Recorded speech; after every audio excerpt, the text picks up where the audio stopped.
Gini ini nangkong mau pempawis ne wadang bot hadin yang yo katawer katakan gawada go ke kecnong kataw yang han ledem jadi man kamu por man kana chwa ledene kata yo kita iklan we chat ya have a live TV yo le am go paket ko Dari siang buram yo masuk je lalu wadi kajing tu wanra pihak ki jingtep yang juga senang orang.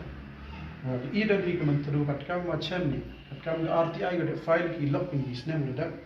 Wagamungan ego ko nai tata kami 5%. Ni bau 5% tak wan ga tata Myntdu. Jadi dah man himi dekat perkat yang di senang juga ila. Wah IVM aktif, IVM ini dekat kau itu isu man. Gopan ini tak pun dah ini ni. Tapi mengat adalah macam senang para mak. Mereka mahu ini tak sih. Tapi MI open bahap punya cuci, penaiki. Yuruti wadah kis kiat kesin dengan kau. Warak yang nong cang terbiar dengan Myntdu. Haduk juga haduk juga malaki nong sui haduk juga ki businessman. Dia ki hagan ni kalau.